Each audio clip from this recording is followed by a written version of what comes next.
Student, आज हम एक टॉपिक पढ़ेंगे 10th का electric potential and potential difference.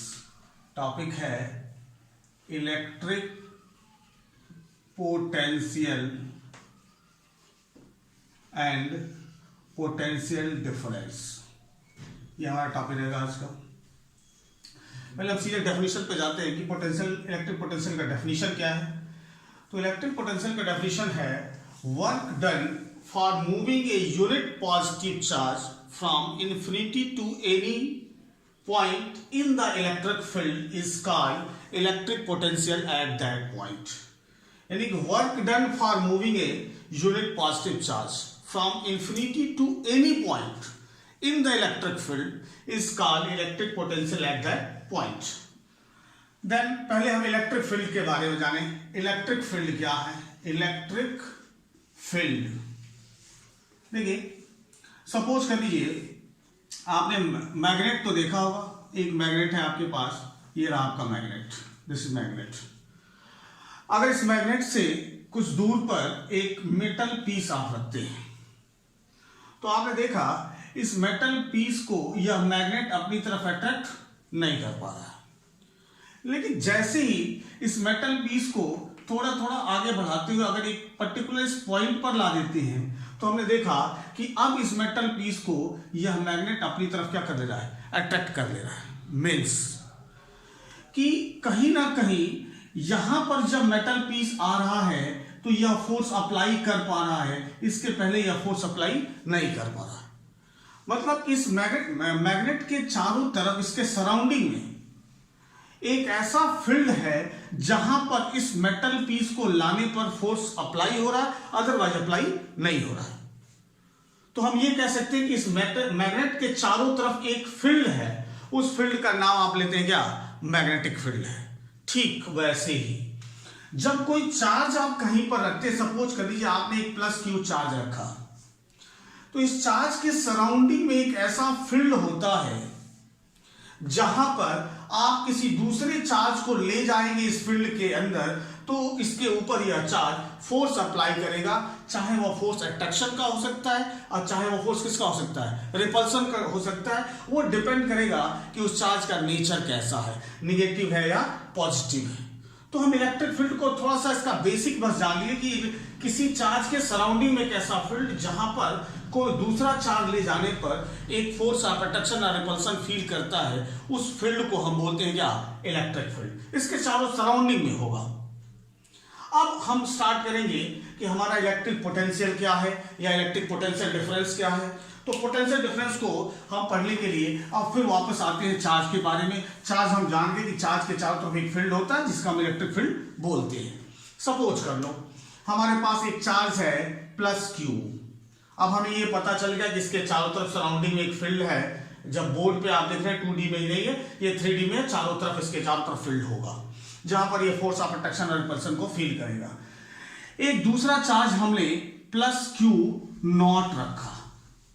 इस क्यू नॉट चार्ज को हम बोलते हैं यह टेस्ट चार्ज है। इसकी कुछ प्रॉपर्टी है, यह मान के चला जाता है कि इस चार्ज का अपना कोई इलेक्ट्रिक फील्ड नहीं है। यह प्लेस मान लीजिए इन्फिनिटी है। इन्फिनिटी का मतलब यह हुआ कि इलेक्ट्रिक फील्ड के बाहर है। अगर इस चार्ज को आप मूव करा के सपोज कर लीजिए पॉइंट ए पर लाते हैं, हमारा इलेक्ट्रिक फील्ड का बाउंड्री यहां पर है, इसके अंदर इलेक्ट्रिक फील्ड वर्क कर रहा है, इधर इलेक्ट्रिक फील्ड की वैल्यू बहुत ही कम है या 0 है। सपोज कर लीजिए पॉइंट ए तक लाते हैं। अब आप हमें बताइए कि यह चार्ज इस इन्फिनिटी से पॉइंट ए तक आया तो क्या वर्क डन होगा? W की वैल्यू होगी? तो आपका आंसर होगा नहीं, वर्क डन नहीं होगा। क्यों नहीं होगा? तो हमने पढ़ा है वर्क डन क्या होता है? F/S होता है। और हमें पता है कि जब इलेक्ट्रिक फील्ड नहीं है तो फोर्स की वैल्यू क्या होगी? हमारी 0 होगी। तो वर्क डन की वैल्यू भी क्या आ जाएगी? यहां पर 0 आएगी, यानी हमने कोई वर्क डन नहीं किया। अगर इसी चार्ज Q नॉट को ए के बजाय हम इलेक्ट्रिक फील्ड के पॉइंट किसी B तक लाते हैं तो जैसे ही यह चार्ज इस इलेक्ट्रिक फील्ड की बाउंड्री को क्रॉस करेगा, इसके ऊपर एक फोर्स ऑफ रिपल्सन वर्क करना शुरू करेगा, क्योंकि ये भी पॉजिटिव और ये भी क्या है? पॉजिटिव है। जब फोर्स ऑफ रिपल्सन वर्क करना शुरू कर दिया इसके ऊपर, यानी अब ये फोर्स भी हमें मिल गया और साथ साथ हमने क्या मिल गया? डिस्प्लेसमेंट भी मिल गया। यानी अब इस टेस्ट चार्ज को इंफिनिटी से यहां तक लाने में तो वर्क डन नहीं हुआ, लेकिन जैसे इस इलेक्ट्रिक फील्ड के अंदर लाए वर्क डन होना शुरू हो गया। यानी सपोज कर लीजिए यहां पर वर्क डन की वैल्यू कितनी है, WB है। अब हम चलते हैं अपने डेफिनेशन में। तो हमारा डेफिनेशन क्या कहता है इलेक्ट्रिक पोटेंशियल का? तो इलेक्ट्रिक पोटेंशियल का डेफिनेशन कहता है work done for moving a unit positive charge from infinity to any point in the electric field is called electric potential at that point। अब हमें पॉइंट B पर electric potential की value B पर निकालनी है। तो हमें क्या करना होगा? तो हम सपोज कर लेते हैं कि VB होगा क्या, electric potential at point B। कितना होगा? हम अपने डेफिनेशन से चलते हैं। Work done for moving a unit positive charge, यानी total work done upon total charge, ये हमारा होगा। क्यों? तो टोटल वर्क डन हमारा कितना हुआ, हमने कह दिया कितना वर्क डन हुआ भाई, WB। टोटल चार्ज कितना मूव कराया का Q0, यानी पॉइंट B पर पोटेंशियल कितना होगा, VB is equal to WB upon कितना, Q0। यह पॉइंट B पर हमारा क्या हो गया, इलेक्ट्रिक पोटेंशियल हो गया। अब फिर वापस आते हैं, पॉइंट B पर electric potential equal to total work done. कौन सा वर्क डन? तो इंफिनिटी से लाने पर, कहां पर, पॉइंट B पर। हमें पता है यहां से यहां तक लाने में कोई वर्क डन नहीं हो, क्योंकि फोर्स की वैल्यू क्या है, 0 है। लेकिन इसके अंदर जैसे ही वर्क डन की वैल्यू आप कंसीडर करने लगे, क्योंकि फोर्स अब 0 नहीं रहा, तो हमने कहा कि सपोज करो कितना हुआ, WB, यानी WB अपॉन कितना हो गया, Q0। यह पॉइंट B पर क्या हो गया, इलेक्ट्रिक पोटेंशियल हो गया। ठीक। अब पॉइंट आता है पोटेंशियल डिफरेंस का। पोटेंशियल का डिफरेंस क्या है? अब सपोज कर लो कि आप पॉइंट B तक लाए, B से इस पार्टिकल को और आगे बढ़ाना शुरू कर दिया हमने।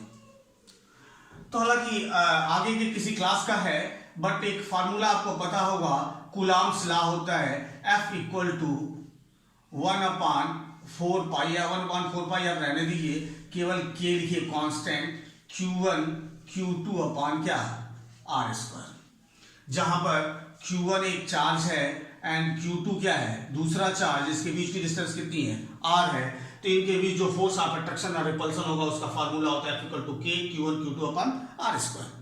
यानी हमें पता है फोर्स डिपेंड ऑन किसके ऊपर, R, Q1 एंड Q2। तो Q1 और Q2 तो वही फिक्स है, लेकिन R हमारा क्या कर रहा है, यहां पर चेंज हो रहा है। अगर सपोज कर लो पॉइंट B से इसको पॉइंट A तक हम लाना शुरू कर दिए।